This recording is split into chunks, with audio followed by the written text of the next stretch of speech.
Nakakabahala ang kumalat na balita kamakailan na sinasabing na stroke at semi-paralyzed daw si Senator Francis Cheese Escudero at nakakonfine raw sa St. Luke's Hospital.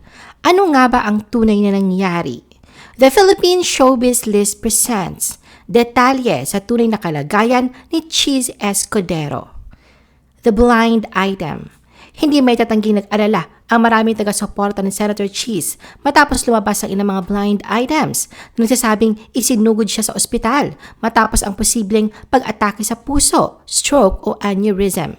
Kamakailan lang noong April 5, 2024, naging mainit na usapin sa social media ang isang blind item mula sa isang vlogger at political commentator kung saan nabanggit niya na isang senador umano ang bumagsak at inatake sa puso.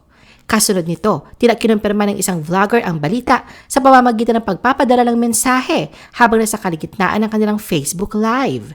Ipinahayag ng vlogger na in-airlift daw ang nasabing senador mula sa Sorsogon patungong St. Luke's Medical Center sa Makati. Saad ng vlogger. So napag-alaman natin sa mga balita, breaking news nga ito kasi hindi pa in-announce. So antayin natin na di umano ay bumagsak itong senador na ito at inatake ang kanyang heart. Real-time update. Currently, this person is in St. Luke's airlifted from Sorsogon. Pagkatapos na banggitin ang Sorsogon, maraming netizens agad ang nakahula kung sino ang tinutukoy na senador. At wala nang iba kundi si Senator Francis Cheese Escudero na kilala ng lahat na mula sa Sorsogon. Sa ibang bahagi naman, pinag-uusapan din ang hindi pa kumpirmadong balita na sinasabing semi-paralyzed daw si Senator Cheese. Sinundan ito ng balita na nasa Hong Kong daw ang misis ng senador na si Heart Evangelista nang maganap ang medical emergency. Ayon sa mga hindi pa nakumpirma na balita, kanselado raw ni Heart ang kanyang mga schedule dahil sa nangyari kay Senator Cheese. Sa isang banda, ayon sa ulat ng entertainment website na pep.ph, isang source ang nagpahayag na si Senator Cheese ay airlifted mula sa Sorsogon patungo sa St. Luke's Medical Center sa BGC Makati. Ngunit walang pagbanggit tungkol sa stroke. Sa halip, ang sinabi ng kanilang source ay na-airlift si Senator Cheese dahil mas mabilis ang biyahe kumpara sa pagtungo sa pamamagitan ng kalsada na magtatagal ng mahigit 6 na oras. Gayunpaman, sa kabila ng mga ulat na ito, walang opisyal na pahayag mula sa opisina ni Senator Cheese tungkol sa kanyang tunay na kalagayan sa kalusugan upang tiyakin ang katotohanan ng mga nabanggit na balita. Bago pa man magkaroon ng anumang haka-haka tungkol sa kalusugan ng Senator Cheese, huli siyang napanood ng publiko sa pag-guest niya kasama ang asawang si Heart sa Fast Talk with Boy Abunda noong March 2024. Sa naturang panayam, naalala na tinanong ni Senator Cheese si Heart kung magpapakasal ba ito kung sakaling wala na siya. Ano Senator Cheese, pag wala na ako, magpapakasal ka ba uli? Sagot naman ni Heart dito, never, never. Bukod dito, nabanggit din ni Senator Cheese na tinuruan na niya si Heart ng tough love para maging matatag ito kung sakaling wala na siya. Anya, tough love nga kailangan matutunan mo ito. Mas matanda ako sa'yo, paano ka kapag wala na ako? Samantala, noong namang April 4, 2024, di umano ay mayroong IG live si Heart at mapapansin daw sa kanya na hindi siya okay na napapaiyak na ito. Ngunit ang naturang IG live ay burado na ngayon. Pero ayon naman sa mga kwento ng mga nakapanood na nasabing live na sobrang ikli nga raw ng video at umiiyak nga raw si Heart doon. Mayroon pa nga raw siyang sinabing wag sanang gawing palengke ang Fashion Week. Ang sabi naman ng iba na ang sinabing yun ni Heart ay konektado umano kay Miss Universe 2015 Pia Wurtzbach na itinuring ng iba na kakompetensya ni Heart sa mga fashion weeks. Ngunit ayon sa isang taong malapit kay Heart, tila hindi na raw ito masyadong iniintindi ng aktres sa dami na kanyang mga ginagawa. Agad din daw na dinilit ni Heart ang kanyang IG live ng April 4 ng umaga. Ang importante lang daw ay mag-focus siya ngayon sa kanyang kalusugan. Iniisip ng lahat na magpapahinga muna sa social media si Heart, ngunit pansamantala lang daw yon dahil kinailangan niyang makonfine para sa kanyang general check-up. Ngayon, sinasabi na okay na raw si Heart at walang dapat ipag-alala. Instagram posts of Heart and Cheese. Samantala, wala namang tanda ng kalagayan sa kalusugan ng Senator Cheese na makikita sa mga post sa social media niya o na kanyang asawang si Hart. Sa Instagram post ni Hart noong April 5, 2024, banda alas 8 ng umaga, makikita na ito tungkol sa isang painting na nilikapan niya ng isang maikling caption na Hart is back. Ang mga nakaraang post ng social media influencers sa loob ng 2 araw bago lumabas ang blind item na iniuugnay kay Cheese ay ukol sa kanyang biyahe sa Hong Kong na isang paid partnership at mga bags at nails na karaniwang topics na kanyang mga post sa kanyang social media accounts. Alas 9 ng umaga naman ng April 5, 2024, nag-post si Senator Cheese sa kanyang Instagram account tungkol sa kanyang pangarap ng isang matatag na medical school sa Mindanao. Caption niya rito, "It is my hope that in the near future, we will see the rise of another medical school in Mindanao. Kaya naman po ginagawa natin ang lahat na pwede nating maitulong bilang chairman ng Senate Committee on Higher Technical and Vocational Education. Recently, I rose before the plenary to sponsor House Bill 7089, also known as an act establishing a College of Medicine in the University of Science and Technology of Southern Philippines, Cagayan de Oro City Campus." Inaasahan ng mga taga-suporta ni Cheese na maglabas siya ng opisyal na pahayag tungkol sa kanyang kalusugan sa lalong madaling panahon upang maiwasan ang pagkalat ng mga peking balita at upang mabawasan ang pag-aalala ng mga nagmamalasakit sa kanila ni Hart. Senator Cheese was hospitalized but not because of a stroke.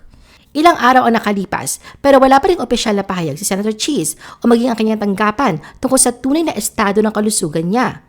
Ayon sa balita ng Peptide PH, halos iisa lang daw ang sagot sa kanila ng ilan na napagtanungan nila kung kamusta na ang kalagayan ni Senator Cheese pagkatapos kumalat ang mga balita na naospital ito at di umano'y nasa ICU. Sagot ng mga taong malapit sa senador ay nakalabas na raw ito ng ospital at okay na rin ito. Pero hindi nila kinumpirma kung ano ang sakit nito at hindi rin nila kinumpirma o dininay ang katotohanang na stroke ito. Samantala, may isa namang taong malapit naman kay Hart ang napagtanungan at pinabulaanan ang naturang balita. Ayon rito, totoong na-hospitalized daw si Senator Cheese, ngunit ito ay dahil sa kanyang regular na general check-up. Taon-taon daw niya itong ginagawa, ngunit medyo natagalan ito kamakailan dahil kailangan para magpa-colonoscopy ang senador. Gusto lang daw niyang tiyakin na nasa maayos na kalagayan si Senator Cheese. Nag-iingat daw ito dahil may mga miyembro raw sa kanilang pamilya sa parehong sides na nagkaroon ng cancer. Maalala na pumanaw sa colon cancer ang ama ni Senator Cheese. Mabuti na nga lang daw ay okay naman daw si Senator Cheese at cleared na ito. Ayon sa isang pagkakatiwalaang source na malapit sa mag-asawa na ayaw mapabanggit na kanyang pangalan, ay wala raw dapat ipag-alala kay Senator Cheese at pati na rin kay Hart dahil pareho na rin silang nagpa-general check-up. Saad daw ng source, si Ganda, ang tawag kay Hart ay kailangan din niyang magpa-general check-up. 2 years na kasi niyang hindi nagawa. Sobrang busy. Sa isang kilalang ospital sila na confine, ngunit tila sa wellness department ito na kung saan lahat ay sinusuri. Pinayuhan daw si Hart na magbawas ng trabaho at kinakailangan din daw niyang magpahinga dahil sa kanyang low blood. Senator Cheese made a cameo in Hart's Instagram live. Kamakailan, si Senator Cheese Escudero ay tila masaya habang ang kanyang asawa na si Hart Evangelista ay nagla-live update sa Instagram tungkol sa kanyang kamakailang pagbisita sa doktor. Sinabi ni Hart sa naturang live video na kakagaling lang niya sa doktor noong April 4, 2024 at opisyal na nga na tumatanda na siya. Panimula niya sa 4-minute video na tila kinuhanan pa sa kanilang tahanan. Sabi niya habang nakatutok ang kanyang camera sa isang painting na kanyang ginagawa, "My eyes are just starting to adjust. When you turn 39, they said automatic na raw yun. When you turn almost 40, your eyes aren't as perfect as it was." Nakakapikon. Pagkatapos ay inilipat ni Hart ang camera sa asawang si Senator Cheese na nagpapagupit ng kanyang buhok. Binati niya ito at tinanong kung ano nga ba ang ginagawa nito at anong kinakain nito. Sagot ng senador sabay ngiti, "Mini pizza."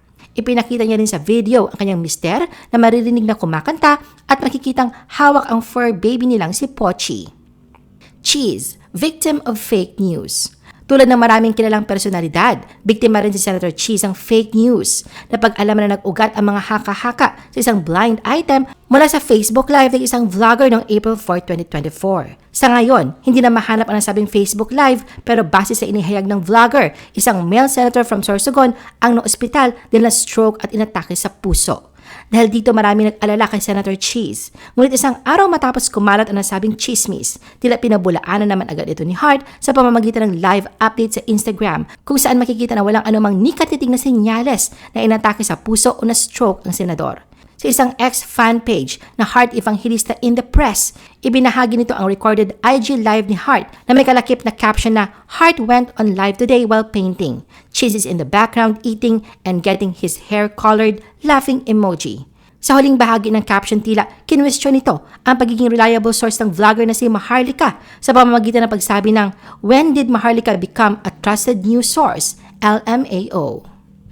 I-post ang inyong comments at reaction sa baba. At huwag kalimutan na i-like at i-share ang video na ito. Gusto mo pa ba ng ibang showbiz videos? Panoorin ang aming iba pang top viewed videos. Para sa aming mga YouTube viewers, pumunta lang sa description ng video na ito o i-click ang link sa itaas ng screen. Para naman sa mga Facebook viewers, ay maaari ninyong hanapin ang mga link sa comment section ng video. I-follow nyo din kami sa Facebook at mag-subscribe sa aming YouTube channel. Thanks for watching!